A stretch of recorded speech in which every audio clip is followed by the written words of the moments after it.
여러분 안녕하십니까? 곽건영의 책 이야기 성서에 들어갈 권일다 19번째 시간입니다. 지난주에 제가 개인 사정 때문에 한 주 건너뛰었습니다. 그래서 지난주에 할 예정이었던 바로 그 책을 오늘 얘기하도록 하겠습니다. 오늘 얘기할 책은 Biblical Theology of Exile 이라는 책입니다. 그러니까 유배의 성서신학이라고 번역할 수 있겠죠. 데니엘 스미스 크리스토퍼라고 하는 분이 쓴 책입니다. 바로 이 책인데요. 이 책은 월터 브리그만이 편집 책임자로 있는 Overtures to Biblical Theology 시리즈에 들어있는 책입니다. 이 시리즈에 있는 책을 이 시간에도 다룬 적이 있죠. 그 땅에 관한 이야기. 그 책을 다룬 적도 있고, 어쨌든 이 굉장히 중요한 재미있는 흥미로운 그리고 유익한 그런 시리즈의 책입니다. 아주 여러 권 출판이 됐고요. 지금도 계속되나는 모르겠는데 요 근래에 나온 책이 있다는 얘기는 못 들었습니다. 어쨌든 한 1970년대에 필리스 트리블 교수의 책을 시작으로 해가지고 계속 그러니까 수십 년 동안 발간되어 온 그런 시리즈입니다. 자, 이 저자에 대한 얘기를 먼저 좀 하고 시작하겠습니다. 이 데니엘 스미스 크리스토퍼라고 하는 분은 메노나이트 교단에 속해 있는 구약성서학자입니다. 그런데 이분이 가르치는 학교는 제가 살고 있는 LA에 있는 로열라 메리마운트 유니버시티라는 학교예요. 이 로열라 메리마운트 유니버시티는 가톨릭 계통의 학교입니다. 가톨릭 계통의 학교에서 가장 진보적인 개신교 교단이라고 할 수 있는 메노나이트 교단에 속해 있는 개신교 성서학자가 교수로 가르치고 있는 것이죠. 이 로열라 메리마운트 대학에서 가르친 연고 때문인지 이 스미스 크리스토퍼 교수는 이 카톨릭 LA 대교구의 추기경인 로저 마호니 추기경의 신학 자문위원으로 활동하기도 했습니다. 그러니까 사실 에큐메니칼 운동을 몸소 지금 실천하고 있는 그런 학자라고 말할 수가 있겠습니다. 제가 직접 만난 적은 한 번도 없어요. 그런데 이런 사진을 보니까 아주 전형적인 백인이라고 할까? 그런 수염도 좀 길렀고 그런 사람입니다. 근데 이분이 쓴 저서가 저는 제가 전에 이제 학교 다닐 때 제가 연구하고 있는 분야하고 깊이 관련이 돼 있기 때문에 그분의 아마 첫 저서일 텐데 그 책을 읽었습니다. 그 책이 어떤 책이냐 하면 The Religion of the Landless, 부제가 The Social Context of the Babylonian Exile 이라는 책입니다. 그러니까 랜드리스니까 땅이 없는 거잖아요. 땅 없음의 신학이라고 말할 수 있죠. 땅 없음의 종교, The Religion of the Landless, 땅 없는 사람들의 종교. 그리고 부제는 그러니까 바벨론 유배의 사회적인 맥락, 사회적인 상황이라는 부제가 붙어있는 그런 책입니다. 여러분이 지금 사진으로 제 책 표지를 보실 텐데요. 그 표지도 사실은 원래 책 표지는 아니고요. 이렇게 오래전에 나와서 절판이 됐는데 그 책을 다시 이제 원 저자와 원 출판사의 허락을 받아가지고 출판하는 그런 출판사가 있습니다. 이 신학책을 내는 아주 유명한 출판사가 있는데 그 출판사에서 이제 출판한 책 표지입니다. 원래 책 표지는 그렇게 안 생긴 것 같은데 저는 또 한 번 사과의 말씀을 드리는데요. 이렇게 복사된 책을 가지고 읽었습니다. 제가 이 책을 읽었을 때도 이게 1989년도에 나온 책이고 저는 아마 이 책을 1990년대 말경에 2000년 되기 전에 읽었을 것 같아요. 아니면 2000년 초에 읽었든지요. 그래서 그때는 이미 이 책이 절판이 돼 있었고, 제가 말씀드린 그런 식의 다른 출판사에서 재판을 하지도 않았던 그런 상황이었어요. 그러니까 이 책을 구할 수가 없었죠. 이런 경우에는 이렇게 뭐 복사를 해서 사용하기도 합니다. 저는 이렇게 불법 복사한 책을 가지고 읽었습니다. 그리고 이 저자가 쓴 또 다른 저서들이 여러 권 있는데, 일단 저 유명한 아주 권위 있는 Old Testament Library 시리즈, 구약 성서 주석 시리즈죠. 영어 계통에서 나온 영어로 출판되고 있는 그런 주석 가운데 권위 있는 그런 주석이고, 아주 오래전부터 주석이 출판되기 시작해서 요즘은 이제 똑같은 책 성서, 창세기면 창세기, 출애굽기면 출애굽기에 대해서 새로운 그 시대가 수십 년이 지났으니까 새로운 학자들한테 주석의 저술을 부탁하죠. 맡겨서 새롭게 나오기도 합니다. 그러니까 예를 들어 창세기는 폰라트 주석인데요. 물론 이제 독일어를 번역한 겁니다. 창세기가 다시 나오진 않았는데, 예를 들어 출애굽기 다시 냈죠. 두 번째 나왔을 때는 브리발레 차일드가 썼습니다. 그 정경 비판을 했던 차일드가 쓰고, 그 다음에 열왕기 주석도 제 그 학교 선생님인 마빈 스위니 교수가 열왕기를 썼죠. 그런 식으로 계속 워낙 오래된 주석이니까 1970년대 뭐 80년대 이때 나온 주석이니까 지금 새로운 저자한테 집필을 부탁해가지고 새로 또 주석을 내고 있는데, 이 스미스 크리스토퍼 교수가 미가 주석을 썼습니다.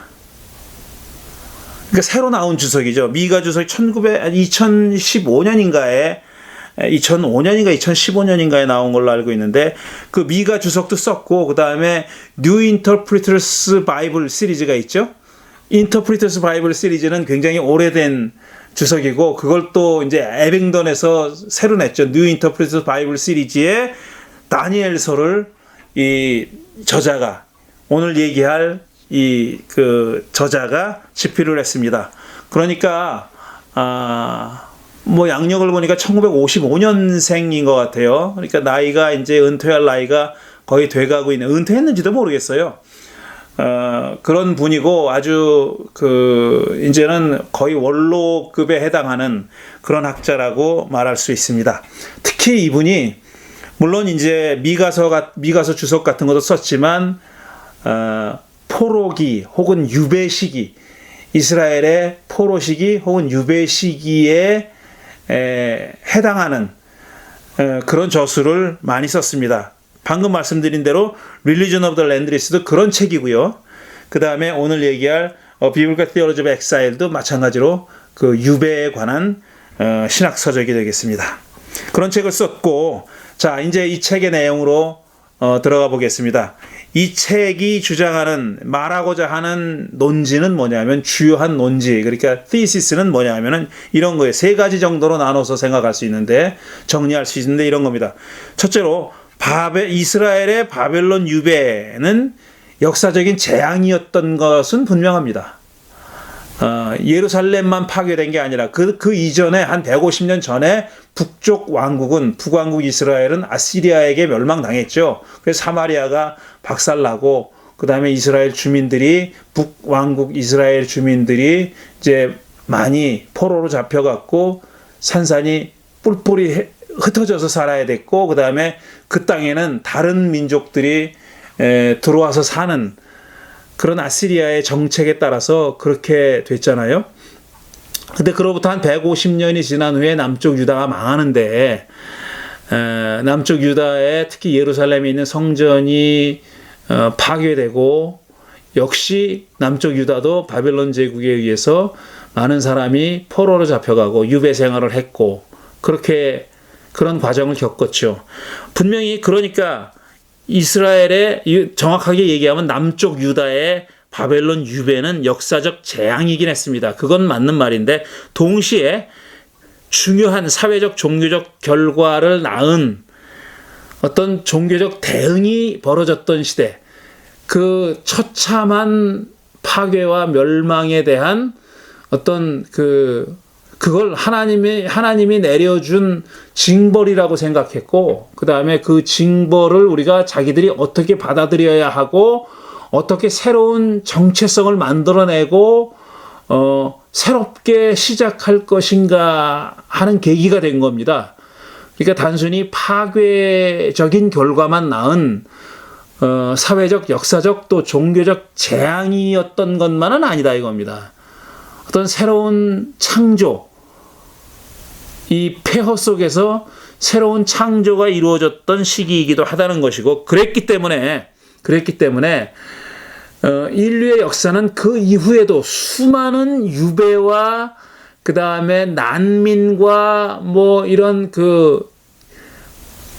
타의에 의한 이민, 이걸 뭐라고 표현해야 되나? 디스플레이스먼트죠. 그러니까 자기가 살고 있던 고향에서부터 강제로 추방당해서 원치 않는 타향에서 살게 되는 거, 디슬로케이션 혹은 디스플레이스먼트, 그런 일들이 수도 없이 그 이후에 많이 벌어졌는데, 뭐 식민주의 시대에 그랬고, 그 다음에 신식민주의 시대에 또 여전히 그런 일들이 벌어지고 있고요. 지금 유럽은 난민 때문에 난리잖아요.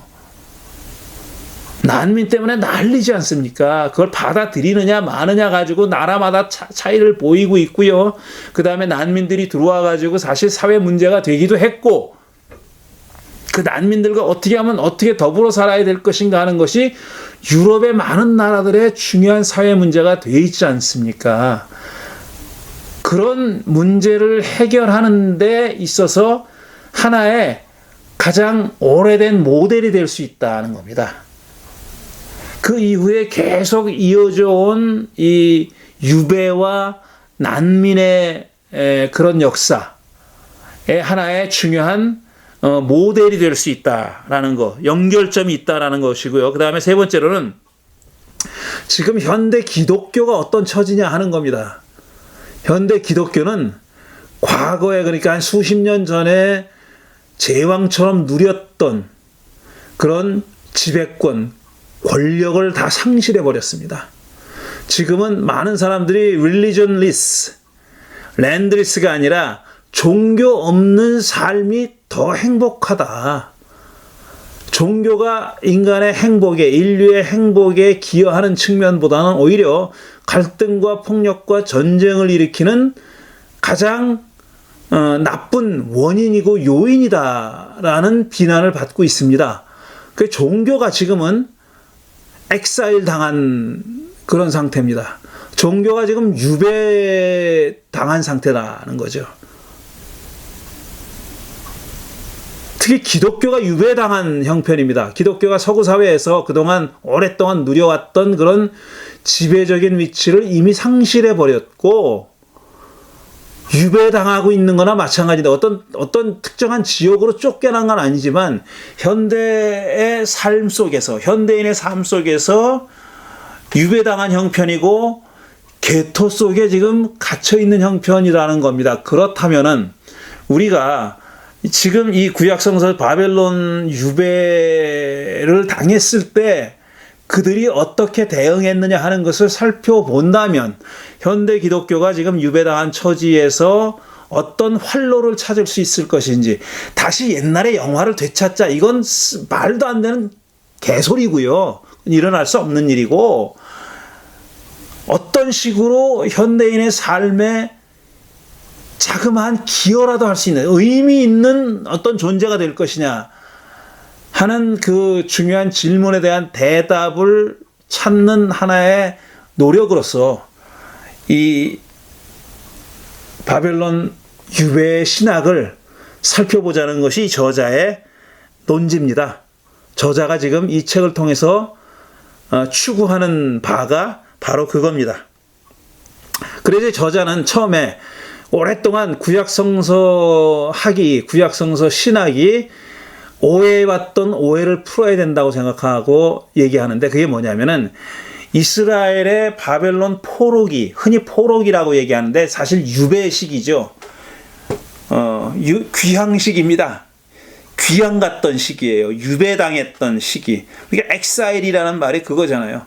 포로 유배잖아요. 포로기라고 많이 바빌론 포로기라고 이렇게 번역을 해서 사용했으니까.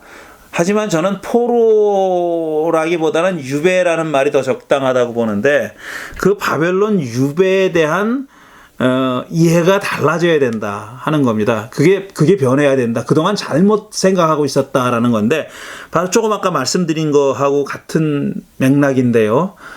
오랫동안 구약성서학은 이 바벨론 유배 시기를 뭐라고 생각했냐면은 정체 시기, 아니면 쇠퇴 시기, 아니면 암흑 시기, 몰락의 시기, 그 아무런 어떤 그 창조적인 힘이 발휘되지 않았던, 그러니까 죽어있던 시대, 이스라엘의 영성이, 구약성서의 영성이 죽어있던 시대, 구약성서의 정신이, 스피릿이 죽어있던 시대라고 생각했습니다. 그렇게 생각했던 데는 그 시기가 끝나면 예수의 시대가 열리기 때문에, 중간사 시대를 거쳐서 예수의 시대가 열리기 때문에 그리스도교에서는 이게 어두울수록 그리스도가 빛난다고 생각해서 그런 선입견과 편견을 가지고 있었던 겁니다. 그래서 포로기를 정말 중세의 중세를 암흑기라고 불렀던 것처럼 이스라엘의 암흑시기라고 생각했던 거예요. 거기는 아무런 창조적인 것도 만들어지지 않았고, 율법주의가 강하게 드러났고, 아니면 뭐 쓸데없는 그 리추얼, 이 형식적인 예전만 강조했고, 예수님이 나중에 그렇게 비판했던 그런 예전주의, 예식주의, 허례허식, 위선적인 거, 이런 것이 팽배했던 시기라고 생각했는데 그게 아니라는 거예요. 요 근래 들어와서는 물론 유대교 학자들의 공로가 큽니다. 유대교 학자들은 사실 그렇게 보지 않아야 되는 거 아니에요. 그런데 그게 그들만의 편견이나 선입견은 아닌 겁니다. 그 시기를 좀 더 객관적인 눈으로 바라보면은 그게 암흑 시기가 아니라 그런 정말 엄청난 처참한 그런 그 재앙을 어떻게 하면 극복할 수 있는지, 변화된 역사적인 상황, 전혀 달라진 종교적인 상황 속에서 어떻게 하면 새로운 종교적인 아니면 영적인 정체성을 창조해낼 수 있는지 하는 것을 끊임없이 타진하고 만들어내려고 했던 그런 시대였다라는 겁니다. 그러니까 스피리추얼리 그냥 영적으로 잠자고 있던 시대 혹은 죽어 있던 시대가 아니라 끊임없이 스트러글 했던 시대라는 겁니다. 고투했던 시대라는 거예요. 그래서 점차 유배시기 후기로 갈수록 그런 새로운 정체성을 만들어낸 시기다는 거죠. 상황이 많이 바뀌었잖아요. 일단 성전이 없어졌어요. 우주의 중심이라고 생각했고 자기들의 종교적인 삶의 메카였던, 정말 중심이었던, 센터였던 성전이 없어졌어요. 그러니까 이 유배 갔던 사람들은 템플리스 에이지를 살은 거예요.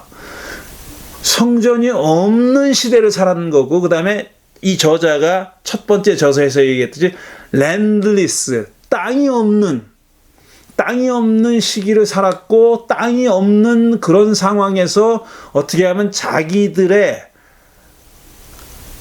민족적인, 그 다음에 종교적인, 영적인 정체성을 만들어낼 수 있는가 하는 문제를 화두로 끌어안고 굉장히 스트러글했던 그런 시대였다라는 겁니다. 그래서 이 저자는 이 자기의 시각을 성서학이라고 하는, 아니 구약 성서학이라고 하는 이 좁은 상대적으로 좁은 울타리 안에 가두지 않고 사회과학과 인류학, 사회학, 인류학, 특히 신식민지주의 혹은 후기 식민지주의, 니오콜로니얼리즘 or 혹은 포스트콜로니얼리즘의 방법론과 학문적인 업적들을 가져와서 이 바벨론 포로 시대를, 바벨론 유배 시대를 이해하는데 사용합니다. 이게 하나의 커다란 특징이에요. 사실 이 책은, 오늘 얘기하는 책은 신학적인 그런 얘기잖아요. Biblical Theology잖아요. 성서 신학이잖아요. 그러니까 신학적인 측면을 굉장히 많이 다루고 있어요. 거기에 포커스를 맞춰서 서술하고 있는데, 이 The Religion of the Landless라고 하는 책은 훨씬 더, 이 책보다 훨씬 더 이 사회학적이고 인류학적이고, 특히 이제 포스트 콜로니얼리즘의 이론들을 소개하면서 그 방법론과 그 관점을 이 유배 시기에 이스라엘의 종교를 이해하고 해석하는데 활용하고 있습니다. 그런 점이에요. 그래서 이제 민족주의에 대해서도 조금 얘기하는데, 내셔널리즘, 여기 우리가 참 번역하기가 쉽지가 않아요. 내셔널리즘, 민족주의라 그러면 우리 결의 같은 사람들한테는 민족주의를 나쁜 거라고 생각해 본 적이 없어요. 왜냐하면 민족주의가 우리 결의의 해방과 독립에 기여한 바가 크니까. 그런데 이 서구 사람들은 민족주의라는 것을 굉장히 편협하게 생각합니다. 그래서 민족주의의 뚜렷한 한계 이런 걸 생각해요.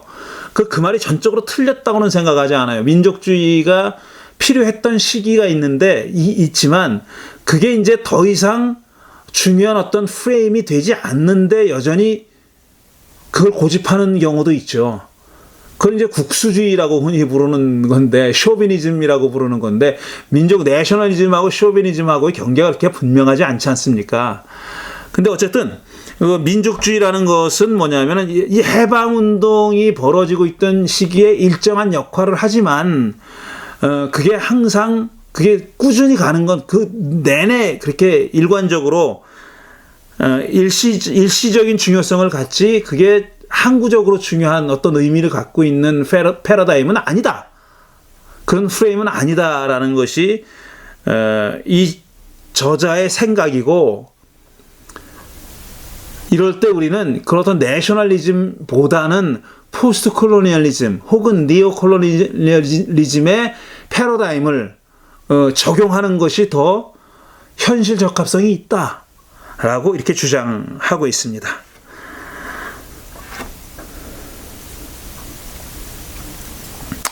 그래서 이제 그 성서에 드러나 있는 바벨론 유배 신학을 포함해 가지고 그 이후에 많은 유배의 어떤 그 유배에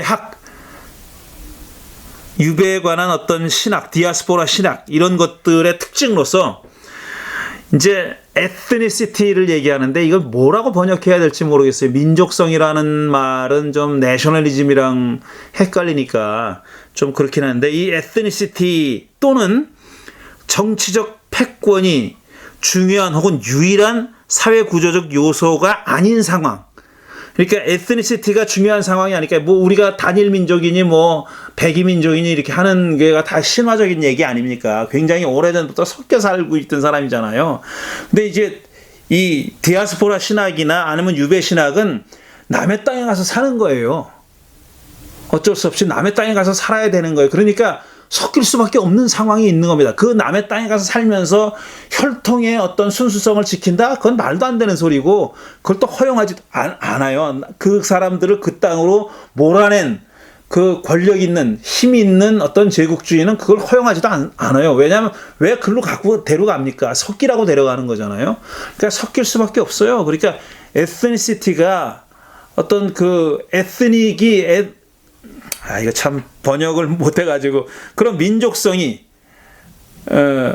어떤 집단을 그 특징을 결성하는 어떤 아이덴티티를 결정하는 요소가 더 이상 아니라는 거예요. 그 다음에 그 정치적 패권이나 영토성 같은 게 테리토리얼리즘 같은 영토성이나 영토주의 같은 것들로부터 이제 떨어져 있는 거잖아요. 유배, 디아스포라라는 것은 이제 그런 상황에서 어떻게 하면은 문화적인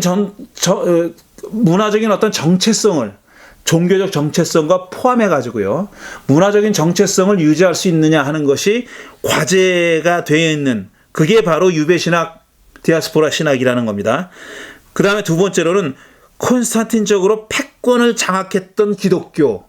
오랫동안 그렇게 근대에 들어와서까지도 이 패권이 유지되지 않았어요. 그러니까 이 저자는 Rome as Empire 라는 말로 표현했어요. 그러니까 제국으로서의 로마와 그리고 거기에 부응하는 상응하는 Church as Hierarchy, 어떤 계층화된 계급화된 교회가 서로 짝짝꿍이 됐잖아요. 로마 제국의 패권과 그 다음에 그리스도교의 그런 계층화된 기독교, 계급화된 기독교가 완전히 짝짝꿍이 돼가지고 그걸 콘스탄티니아니즘이라고 그러잖아요. 콘스탄틴주의, 콘스탄틴 황제의 이름이죠. 콘스탄틴주의라고 얘기하잖아요. 근데 그런 시대가 이미 저물어 버렸다는 거예요. 더 이상 그런 시대가 아니라는 거죠. 그리고 그런 시대가 다시 돌아올 것도 불가능해요. 돌아온다는 것도 불가능해요. 그럼 이런 상황에서 사실상 교회가 유배를 가 있는 상황에서 현대사회에서 교회가 유배가 있는 거나 마찬가지고 계토에 갇혀 있는 거나 마찬가지인데 이런 시점에서 기독교가 나아가야 할 방향을 찾는 것이 디아스포라 신학이다. 그게 유배 신학이다. 이런 얘기를 하고 있는 겁니다. 그리고 또 한 가지 덧붙인다면 여러 다양한 요인으로 인해서 국경의 의미가 희박해진 현대잖아요. 이제 요즘은 어떤 초국가적인 기업들도 많고, 그 다음에 유럽은 이미 연합이 돼버렸고, 국가 뭐 스위스니 오스트리아니 영국은 이제 브렉시트 해가지고 떨어져 나갔지만 독일이니 프랑스니 뭐 폴란드 이런 국가 간의 경계가 거의 의미가 없어져 버리지 않았어요. 그리고 다른 나라들도 지금 굳이 유럽이 아니더라도 국가 간의 경계가 분명히 있지만 과거와 같이 그게 어떤 뚜렷한 어떤 경계의 역할을 하지는 못하고 있죠. 마음대로 넘나들고 있죠. 인적인 요소들이, 사람들이 넘나드는 거는 물론이고, 그것보다 더 자유롭게 넘나드는 것은 물자와 자본이잖아요. 자본은 자유롭게 거의 차단당하지 않고 국경을 넘나들지 않습니까? 이런 현대에서는 중요한 개념과 단어들이 뭐냐면 디아스포라, refugee, 난민들, 그 다음에 displacement, 자기 땅에서 뿌리 뽑혀가지고 옮겨져 버린 거. 그 다음에 hybridity, 혼종성, 잡종성, 모든 게 섞여 있다는 거예요. 그러니까. 그 다음에 interethnic이란 말. 저도 지금 이민 와서 미국에 살고 있지만 제 자식들이 어떤 사람들과 짝을 맺고 살아갈지 알 수가 없는, 모든 가능성이 열려있는 그런 상황에 살고 있으니까 interethnic이라는 게 중요하죠. 그 다음에 interethnic communication, 그렇게 혈통이 섞이고 피가 섞이고 인종이 섞이는 것뿐 아니라 이제 에스닉 간의 커뮤니케이션도 예전보다는 훨씬 더 광범위하게 자유롭게 이루어지고 있죠. 그 다음에 크로스 컬처럴 모빌리제이션, 문화를 넘나들면서 지금 뭐 다양하게 움직이고 있잖아요. BTS 얘기 더 이상 안 하겠습니다. 제가 BTS를 잘 모르니까 안 하겠지만 BTS가 이제 코리안 K-팝 그룹이 더 이상 아니지 않아요. 그 앞에 모든 수식어가 다 없어졌다면요. 이제는 K-팝이라는 말을 안 한다면요. BTS에 대해서는 그러잖아요. 그 다음에 Post-Colonial Migration, 지금 어떤 대놓고 옛날같이 고전적인 그런 제국주의적인 권력을 행사하는 나라는 없어요. 하지만 다양한 숨겨진 혹은 잠재적인 혹은 눈에 보이지 않는 방법으로 그런 제국주의적인 지배권을 행사하고 있죠. 거기서 비롯되는 마이그레이션, 이동, 인구 이동. 그 다음에 루트리스니스, 뿌리 뽑혀 사는 거. 그 다음에 노메달러지, 노매들, 그러니까 유목민학이라는 거죠. 이거 뭐 굉장히 중요하게 강조되고 있는 이런 것들, 이런 것들이 지금 그 유배 신학과 디아스포라 신학이 가져야 할 중요한 관점들이다. 이런 관점들을 가지고 성서의 바벨론 유배 신학도 연구되어야 한다라는 얘기를 하는 겁니다.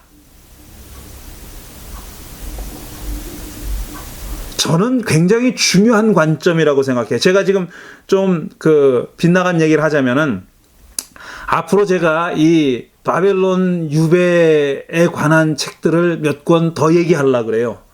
아주 고전적인 책으로부터 조금 후대의 책까지 좀 얘기를 하려고 그러는데, 왜 그렇게 얘기하려고 그러냐면, 제가 사실 그 논문을 끝내지 못해가지고 박사가 되지는 못했는데, 제가 박사학위 논문을 쓰려고 했던 부분이 예레미야서입니다. 예레미야 26, 7, 8, 9장. 요 4장을 가지고 논문을 쓰려고 생각했어요. 그러다 보니까, 예레미야가 누굽니까? 포로기 전과 후에 걸쳐서 긴 기간 동안, 한 40여 년 동안 예언 활동을 했던 예언자잖아요. 그러니까 포로기 전과 후가 다 걸쳐 있어요. 이 양반은 포로기 전에, 그러니까 유배가 가기 전에, 바벨론에 망하기 전에 예언 활동을 시작해서 바벨론 그 그러니까 유배가 이루어졌을 때, 그러니까 유다가 망하고 나서도 일정 기간 동안 활동을 했던 예언자지 않습니까? 그래가지고 제가 이 유배 시기에 관심이 많고 그에 관련된 그런 책들을 많이 읽었던 겁니다. 그 중에서 몇 권을 제가 선택해가지고 계속 얘기하려고 생각합니다. 어쨌든 그건 나중에 얘기할 거고요. 이렇게 바벨론 유배 시기가 중요한 시기다.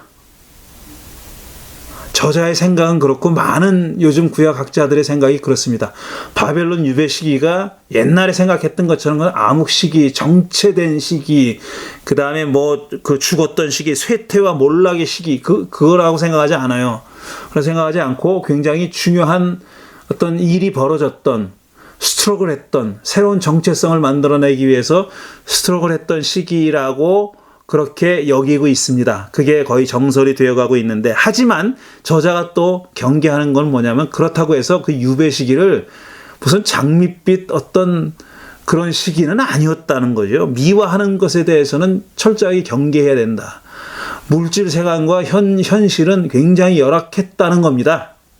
굉장히 열악한 상황에서 살았다는 거예요. 유배로 잡혀간 사람도 그랬고, 그 다음에 잡혀가지 않고 자기 본국에, 그러니까 가나안에, 팔레스타인에 남아있던 사람들도 마찬가지로 정말 생존을 위해서 모든 것을 바쳐야 했던, 그렇게 고난의 행군을 했던 시기였다라는 겁니다. 그걸 우리가 미화해서는 안 된다. 그리고 무슨 바벨론과 페르시아가, 특히 페르시아가 굉장히 유화 정책을 써가지고 삶의 조건이 굉장히 좋았다고 그렇게 착각하는데, 그런 언급들을 하는데, 그런 얘기들을 많이 하고 주장들을 오래 해왔어요.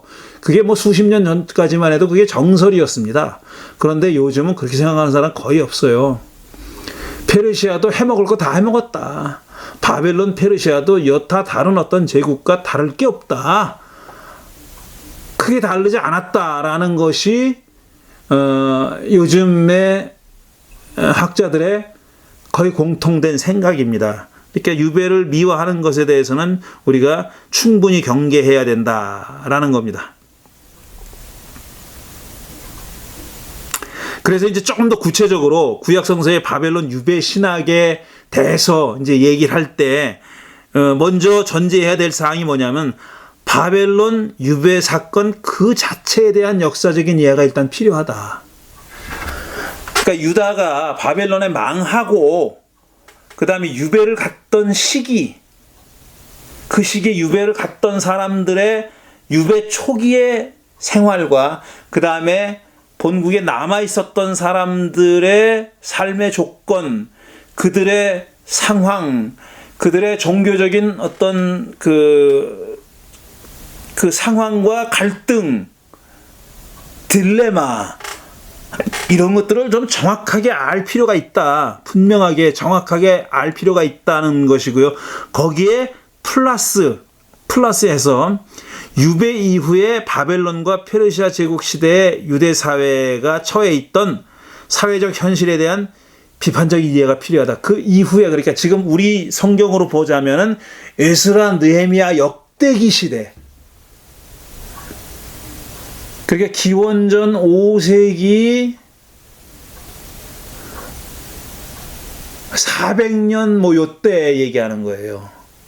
기원전 400년 시기, 에스라 느헤미야 시기의 삶의 상황은 또 바로 유배가 이루어졌을 때하고 또 다르단 말이에요. 그때 상황을 정확하게 이해하는 것이 필요하다. 그런데 참으로 안타깝게도, 아쉽게도 이 시기를 좀 어느 정도 개연성을 가지고, probability를 가지고, possibility를 가지고, 뭐라 그래야 되나, 어느 정도 개연성을 가지고 픽처를 그려낼 만큼 역사적인 자료가 그렇게 풍부하지 않은 것은 정말 아쉽습니다. 정말 아쉬워요. 그리고 그 시기를 그리고 있는 성서의 책들 있잖아요. 예를 들어 다니엘, 에스더, 그 다음에 느헤미야, 에스라 느헤미야, 이런 책들, 그 다음에 사실 룻기도 거기에 속합니다. 이런 책들이 어떤 그림을 그려내고 있느냐 하면은 그 당시의 사회상을 가급적이면 객관적으로 그려냈다기보다는 그 이상형으로 생각하는 그런 그림을 그려내고 있는 겁니다. 물론 그 안에 그 당시의 사회 현실을 엿볼 수 있는 그런 서술들이 있어요. 없다는 얘기가 아니에요. 근데 전체적인 그 픽처의 주된 them이 뭐냐면, 주제가 뭐냐 하면은 그 시기를 조금 더 정확하게 표현하고 후대에 전달하고자 하는 그런 의지보다는 그때 야훼 하나님이 어떻게 자기들을 인도해 주셔가지고 정말 어떻게 보면은 동화 같은 이야기가 일어났느냐 하는 것을 보여주는, 그러니까 이렇게 잘 믿은 사람들은 다니엘의 세 친구나 그 다음에 에스더나 이런 사람들처럼 이렇게 잘 야훼 하나님에 대한 신심이 극진했던 사람들을 하나님이 어떻게 이렇게 세웠는지 하는 것을 보여주고 싶어 하는 그런 의지가 더 강하다는 거예요. 그러니까 그 시대를 조금 더 객관적으로 그려내지 못했다는 그런 아쉬움이 있고, 그 다음에 성서 이외의 자료들도 그렇게 넉넉하거나 풍부하지는 않습니다. 그게 좀 문제이긴 하죠. 그래서 독립국가를 재건하거나, 그러니까 이 유배당했던 사람들, 디아스포라로 살았던 사람들에게는 흔히 아직까지 어떤 그 생각을 하고 있었냐면은, 이 구약성서 학자들이 어떤 독립국가를 재건하고자 기를 쓰고 노력을 하지 않았다면은 그게 하나의 옵션이고요. 독립국가를 재건하기 위해서 기를 쓰고 무장투쟁까지 해가면서 막 그냥 그 죽기 살기를 싸웠다 하는 거 하나. 두 번째로는 제국에 완전히 동화돼가지고 자기의 아이덴티티를 다 버리고 제국의 식민지의 일원으로 살았다. 둘 중에 하나를 선택해야 됐다고 이렇게 생각해 왔어요. 그런데 이 저자는 그게 다가 아니다라는 겁니다. 그것 말고 제3의 길이 있었다라는 거예요. 그게 바로 이 유배 신학이라는 겁니다. 유배 신학의 내용이 그런 거라는 거예요. 제3의 길이 바로 유배 신학이다. 아까도 말씀드렸듯이 템플이 없는 상황에서 어떻게 하면은 이 야훼 종교를 유지할 수 있느냐, 어떻게 변용시켜서 유지할 수 있느냐 하는 거. 그 다음에 어떤 에스닉한, 내셔널한 아이덴티티를, 그러니까 민족적인 전통, 정체성을 테리토리가 없을 때, 땅이 없는 시대에도, 그러니까 자기의 군주가 없고 땅이 없는 그런 상황에서도 어떻게 하면 그 에스닉하고 그 다음에 내셔널한 그 정체성을 유지할 수 있느냐 하는 것을 두고 씨름을 한 게 제3의 길이다. 이겁니다. 이 저자는 그 그 처음에 얘기했던 독립전쟁이냐 동화냐 하는 것만이 옵션이 아니라 제3의 길도 옵션이었고, 그 옵션을 추구했던 사람들이 바로 이 유배 신학을 만들어냈고 그거를 발전시킨 사람들이었다라고 얘기하는 겁니다. 그래서 이 저자가 얘기하는 거는 우리가 성서를 읽을 때 특히 그 시기에 관한 책, 지금 말씀드린 대로 에스더나 에스라 느헤미야나 뭐 이런 책들을 얘기하는 겁니다. 다니엘이나 이런 책들을 얘기하는 그런 책을 읽을 때, 그 다음에 이 저자가 또 중시하는 게 뭐냐면은 지혜문서예요. 지혜문서. 잠언, 전도서, 욥기 이런 것들도 전부 다 이 유배 시기에 쓰여졌던 문서들이라고 생각합니다. 잠언, 전도서, 욥기 이런 책들이 전부 다 유배 시기의 작품이고, 사실상 유배 시기에 쓰여졌을 뿐 아니라 이 유배 신학이 적극적으로 반영되어 있는 그런 문서들이라고 얘기해요. 그렇게 주장해요.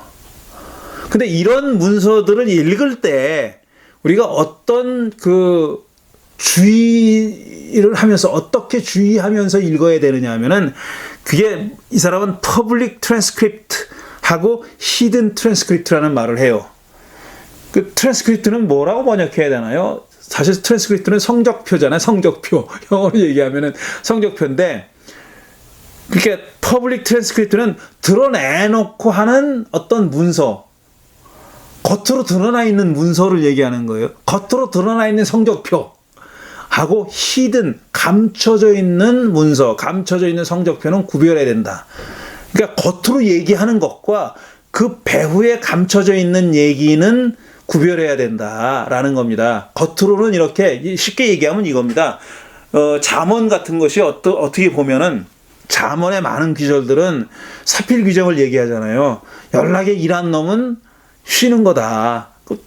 그에 맞는 보상을 얻는 거고, 게으른 놈은 밥 구걸하러 댕겨야 된다. 이렇게 얘기하는 거잖아요. 사필 귀정, 인과응보를 얘기하는 거잖아요. 그게 이제 퍼블릭 트랜스크립트라는 거예요. 그렇게 얘기하는 거. 근데 거기에 히든 트랜스크립트가, 히든 어젠다가 있다는 겁니다. 감춰져 있던 어젠다.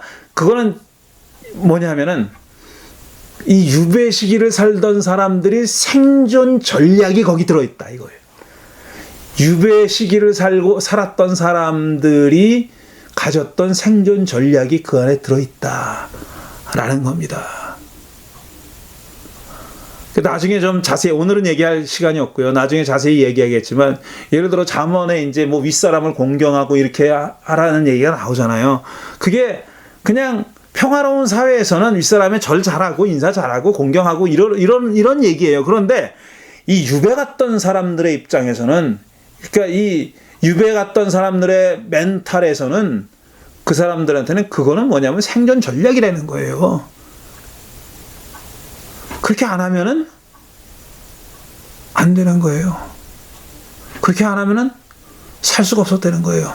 그런, 제가 지금 뜬금없이 밑도 끝도 없이 자다가 봉창 두들기듯이 이렇게 얘기하니까 그렇지, 이 사람은 그걸 아주 설득력 있게 얘기를 합니다. 설파를 하는데, 그건 나중에 말씀드리도록 하겠어요. 오늘 여기까지만 할게요. 제가 방침 바꿨습니다. 사실은 이거를 책 한 권을, 혹은 책 한 권을 한 번이나 두 번에 이렇게 나눠서 얘기하려니까 제가 좀 너무 벅차요.